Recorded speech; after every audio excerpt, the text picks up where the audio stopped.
నమస్తే, welcome to our channel. నేను సిరి. గత ప్రభుత్వంలో ఉన్న గనుల శాఖ డైరెక్టర్ ఎక్కడ? ఎందుకంటే చాలామంది అంటే అప్పుడున్న వాళ్ళతోనైతే కుమ్మక్కై ఇసుక అక్రమాలకి చాలా వరకైతే పాల్పడడం జరిగింది. అయితే ఇప్పుడు నోటీసులు ఇద్దామంటే ఆ మనిషి ఎక్కడ, ఏంటి, అసలు ఎక్కడున్నారు, ఎందుకు కనపడట్లేదు? సో ఈ అంశాన్ని మనకి వివరించడానికి మనతో పాటు ఉన్నారు ప్రముఖ సీనియర్ జర్నలిస్ట్ డాక్టర్ దుర్గవడ్లమణి గారు. నమస్కారం మేడం.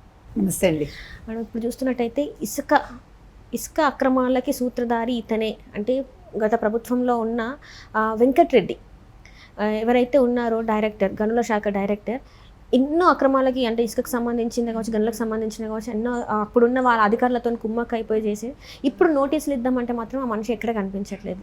అసలు ఏంటి మరి ఇప్పుడు పరిస్థితి ఏంటి? మరి ఆయనని అరెస్ట్ చేసే అవకాశాలు ఉన్నాయా, విచారించే అవకాశాలు ఉన్నాయా? అసలు ఏం జరిగే అవకాశం ఉంది? అంటే సిబిఐ విచారణకి ఇద్దామని అనుకుంటున్నారమ్మా ప్రభుత్వం. అయితే నిన్నను ఆయనది మొన్నటితో డెప్యుటేషన్ అయిపోయింది. యాక్చువల్గా మనం మాట్లాడుకున్నాం దాని గురించి కూడా. అంటే ఆయన వెళ్ళిపోతాడేమో, ఎట్లాగా ప్రభుత్వం చర్యలు తీసుకోలేదేంటి అని. కానీ నిన్న చర్యలు తీసుకుని అతన్ని మీరు చెప్పినట్టుగా సస్పెండ్ చేశారు. అంటే సస్పెండ్ చేస్తే ఆయన శాఖ వదిలి వెళ్ళటానికి ఉండదు కదా. సో దానివల్ల ఏంటంటే ప్రభుత్వానికి కొంచెం ఆయన్ని విచారించడానికి వీలవుతుంది, సులువవుతుంది. సో ఇప్పుడు ఆయన డెప్యుటేషన్ మీద వచ్చాడు. ఫస్ట్ ఆయన కోస్ట్ గార్డ్ దాంట్లో సివిలియన్ ఆఫీసర్గా పనిచేశాడు. తర్వాత వైసీపీ ప్రభుత్వ హయాంలో ఆయన వచ్చాడు ఇక్కడికి. వచ్చినప్పుడు ఫస్ట్ విద్యాశాఖలో చేశాడు, తర్వాత ఏపీఎండిసిలో చేశాడు ఆయన ఎండీగా. ఇవన్నీ చేశాక ఇప్పుడు ఈ ఇసుకది కావచ్చు, మైనింగ్ కావచ్చు, ఇవన్నీ ఇతనే చూసుకున్నాడు. ఈ మొత్తం అక్రమాలకి సూత్రధారి ఈయనే అంటారు. మనం శశికాంత్ పేరు విన్నాం. శశికాంత్ మొన్న 4 ట్రంక్ పెట్టెలు దొరికాయి, ఇవన్నీ మాట్లాడుకున్నాం. సో ఈ వెంకటరెడ్డితో పాటు ఈ శశికాంత్, వెంకటరెడ్డితో పాటు అంటే చాలామంది ఉన్నారు. వీళ్ళిద్దరే మొత్తం అన్ని పెద్దిరెడ్డి చేత సంతకాలు తీసుకోవటం కానీ మొత్తం అంతా వెనకాల ఉన్నది. అంటే brain behind is Venkatareddy. Okay. So ఇంత కీలకంగా ఇప్పుడు మొన్న కూడా మనం విన్నాం, విజయసాయి రెడ్డి ఏమన్నారండి, 2 కమ్మ వాళ్ళకి టీటీడీలో పోస్టులు ఇవ్వబోతున్నారు అంటే ఒక పెద్ద ఇష్యూ చేయబోయాడు ఆయన. మీకు గుర్తుండి ఇంతమంది రెడ్లను తీసుకొచ్చి, అది కూడా వాళ్ళకి సంబంధం లేని శాఖల నుంచి తీసుకొచ్చి, డెప్యుటేషన్ల మీద తీసుకొచ్చి, వాళ్ళు సీనియర్స్ కాకపోయినా తీసుకొచ్చి ప్రతి శాఖలో రెడ్డిని పెట్టుకున్నాడు. 2 కమ్మ వాళ్ళకి పోస్ట్ ఇస్తే ఇంకొచ్చి నష్టం ఏంటి? అసలు ఆయనకు సంబంధం ఏంటి? ఇప్పుడు ముందు ఆయన పర్సనల్ విషయాలు చూసుకోవాలి, ఆయన మీద వచ్చిన నిందలకు ఆయన సమాధానం ఇచ్చుకోవాలి. ఆయన మీద ఉండే ఎలిగేషన్స్ ఆయన చూసుకోకుండా అసలు ఈ కమ్మ రాజకీయాలు, రెడ్డి రాజకీయాలు ఎందుకండి ఇవంతా? మీరు ఆఫీసర్గా చూడండి, క్యాస్ట్ ఎందుకు మనకి? వాళ్ళు మాట్లాడబట్టే మనం రెడ్డి అని మాట్లాడాల్సి వస్తుంది. అది కూడా ప్రతి శాఖలోనూ రెడ్లే ఉన్నారు, ప్రతి శాఖలో రెడ్లే చేశారు ఇవన్నీ. అంటే జగన్మోహన్ రెడ్డి చుట్టుపక్కల పెట్టుకున్నది కూడా రెడ్డి సామాజిక పెట్టుకున్నాడు. వచ్చిన అంతకుముందు 2014 నుంచి 19 వరకు చంద్రబాబు నాయుడిని ఎంతలా మాట్లాడినాడు ఆయన. మీరు కమ్మ వాళ్ళని పెట్టుకుంటారు. నిజంగా లెక్కలు తీయండి, తీస్తే ఎంతమంది ఉంటారు? అంతే ఉండరు కదా. అసలు చంద్రబాబు నాయుడు గారు అలాంటివి చేయలేదనే కదా ఆయన మీద ఆరోపణ. వాళ్ళ క్యాస్ట్ వాళ్ళకి చేయలేదని ఆయన మీద ఆరోపణ. నిన్న కొత్తగా ఇంకొక ఇదేంటి తెలుసా, ఇప్పుడు కేతిరెడ్డి మాట్లాడుతున్నారు కదా, జగన్మోహన్ రెడ్డి ఇలా చేశాడు అట్లా చేశాడని. అంటే ఆయన ఆవేదన పడుతున్నాడు, తను ఎందుకు ఓడిపోయాడు, అదొక బాధ ఉంది ఆయన. ఈ నిన్న డిబేట్లో ఒక ఆయన అసలు ఎవరు జగన్మోహన్ రెడ్డి కానీ రాజశేఖర రెడ్డి కానీ రెడ్లకు ఎక్కువ చేయలేదట, అందుకని రెడ్లందరూ ఆవేదన చెందారట. వాళ్ళందరూ తెలుగుదేశంలోకి చాలామంది వెళ్ళిపోయారు. ఇంకెంతకంటే ఏమైనా ఉంటుందా? అసలు మన కళ్ళ ముందు మనం ప్రతి శాఖలోనూ చూస్తున్నాం. ఇప్పుడు మొన్న అక్కడ ఫైల్స్ తగలబడిపోయాయి, మనం చూసాము. కరకట్ట, అది కాకుండా మదనపల్లి ఇష్యూ. మదనపల్లిది ఇప్పుడు తెలుస్తుంది కదా, అది వచ్చి ఏమి అదని అంటే షార్ట్ సర్క్యూట్ కాదు, ఏది కాదు, కావాలని చేశారు. అంటే వీళ్ళు ఎంత భయపడితే ఇన్ని చేస్తారండి. నిన్న మనం పెద్దిరెడ్డి పేరున ఎంతంత ఉన్నాయి, వాళ్ళ ఆవిడ పేరున ఎంత ఉన్నాయి, ఎన్ని ఎకరాలు, 982 ఎకరాలు ఎంతో, మొత్తం ఫ్యామిలీ అంటే వాళ్ళ ఆవిడ కూడా అసైన్ భూములు కొంది అని భూములు అన్నీ మనం చూసాం. మనం మొత్తం కుటుంబం కావచ్చు, ఆమె కూడా అరెస్ట్ అయ్యే అవకాశాలు ఉన్నాయని కూడా వార్తలు వస్తుంది. అయితే ఎందుకు ప్రభుత్వం అంటే తెలుగుదేశం ప్రభుత్వం వీళ్ళు తొందరగా చర్యలు తీసుకోవట్లేదా అనే ఒక ఇది కూడా వాళ్ళ మీద ఉంది. కాకపోతే ఇవాళ మీరు చూసారంటే వాళ్ళు చేస్తున్నారు వాళ్ళు చేయాల్సిన పని.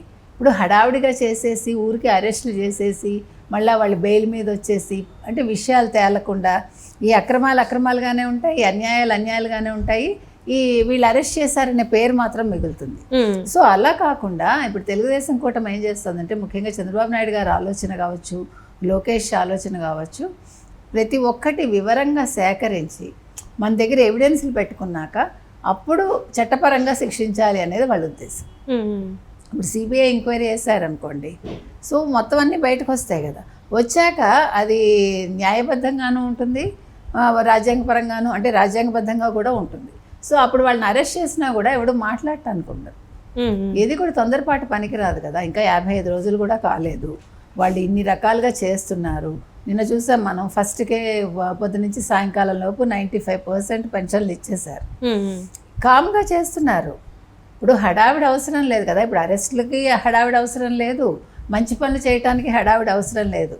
చేయదలుచుకుంటే ఎంత కామ్గా ఎంత చక్కగా ఎటువంటి అంటే గందరగోళం లేకుండా చెయ్యొచ్చో గత నెల చూపించారు చంద్రబాబు నాయుడు గారు, ఈ నెల చూపించారు. అప్పుడు కూడా అదే చెప్పారు ఆయన, నాకు ఒక్కరోజు టైం ఇస్తే నేను చేసి చూపిస్తానని. అంటే ప్రజల దృష్టిలో ఒక పార్టీని కావచ్చు, ఒక వ్యక్తిని కావచ్చు చెడు చేయటం కోసం మనం ప్రజలను ఇబ్బంది పెట్టక్కర్లా. రాజకీయం అనేది రాజకీయంగా ఉండాలి తప్ప నా ఎదుగుదలకి అంటే ఒక వ్యక్తి ఎదుగుదల కోసం రాజకీయాలు అవసరం లేదు. ప్రజలు మంచి చేస్తే గుర్తుపెట్టుకుంటారు. ఇప్పుడు ఇన్ని సంవత్సరాలు 40 ఏళ్ళు 45 ఏళ్ల సుదీర్ఘ జీవితంలో చంద్రబాబు నాయుడు గారు అన్ని రకాల ఆటుపోట్లు చూశారు. ఆయన ఇప్పుడు 4వ సారి ముఖ్యమంత్రి అయ్యారు, 7 సార్లు ఎమ్మెల్యే అయ్యారు, ఆయన కింద పడ్డారు, పైకి లేచారు, అంటే ధైర్యం కోల్పోలేదు. ఆయన ప్రజల మనిషి కాబట్టి ఓకే ప్రజల కోసం నేను పడతాను అనుకున్నాడు, ఆయన పడ్డాడు. ఆ పడిన దానికి ప్రజలు కూడా మీరు కావాలి అని గుర్తించారు. మనకి వ్యవహార దక్షత కావాలి, పరిపాలనా దక్షత కావాలి ఒక వ్యక్తి దగ్గర అనుకున్నారు. సో దాని ప్రకారం చంద్రబాబు నాయుడు గారిని ఎన్నుకున్నారు.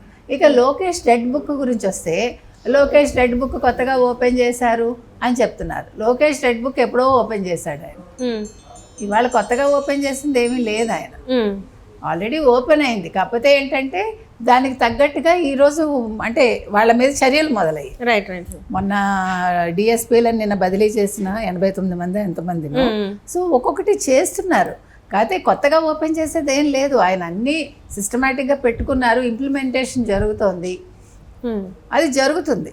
జరిగి ఎవడెవడికి ఎంతెంత శిక్షలు పడాలో పడతాయి, అదేమి ఆగిపోదు. అందుకని ఇవాళ కొత్తగా ఆయన రెడ్ బుక్ తెరిచాడు ఏమీ కాదు, ఆయన ఆ రోజు రెడ్ బుక్ తెరిచారు. సో ఏదైతే ఇప్పుడు ఇసుక గనుల మొత్తం ఏదైతే ఉన్నారో ఆ డైరెక్టర్ ఆ నోటీసులు ఇద్దామంటే ఇప్పుడు మనకి దొరకట్లేదు, చేయట్లేదు. ఒకవేళ దొరికితే మాత్రం ఆయనకి కఠిన శిక్షలు ఉండే అవకాశం ఉందా, లేకపోతే ఇంకా పెద్ద పెద్ద పేర్లు బయటకు వచ్చే అవకాశం ఉందంటారు? ఇప్పుడు అతన్ని పట్టుకుంటే ఏదో తీగలాగితే డొంకని మొత్తం అందరూ వస్తారు. ఇప్పుడు యాక్చువల్గా మిథున్ రెడ్డి దాచిపెట్టాడా పెద్దిరెడ్డి దాచిపెట్టాడో కూడా ఆలోచించాలి. ఓకే, అంతే కదా. ఇప్పుడు ఒక వ్యక్తి కనిపించట్లేదంటే అంటే ఆ శాఖకి సంబంధించి ముందు ఆ మంత్రిని మందు పట్టుకోవాలి, లేకపోతే ఆ మంత్రి కొడుకులను పట్టుకోవాలి. ఎందుకంటే ఇప్పుడు పనులు మీరు చూసారంటే కుటుంబాల్లో ఎలా ఉందంటే, తండ్రి చెడ్డగా ఉంటే తండ్రితో ఆగట్లేదు, అది కూతురికి కూడా పాకుతోంది, కొడుకు కూడా పాకుతోంది. మనం కేసీఆర్ కుటుంబం చూసాం, మద్యం దందాలో ఎందుకండి తండ్రికి తెలియకుండా జరగలేదు కదా, తండ్రి దండించాలి కదా, లేకపోతే ఆపాలి కదా. అలాగా ఈరోజు పెద్దిరెడ్డితో ఆగిందా? మిథున్ రెడ్డి చేసిన అక్రమాలు ఎన్ని ఉన్నాయి. కాబట్టి పెద్దిరెడ్డినో మిథున్ రెడ్డినో పట్టుకుంటే ఈ వెంకటరెడ్డి ఎక్కడున్నాడో బయటకు వస్తుంది. అలాగే శశికాంత్ రెడ్డి కూడా, సారీ అలాగే శశికాంత్ కూడా.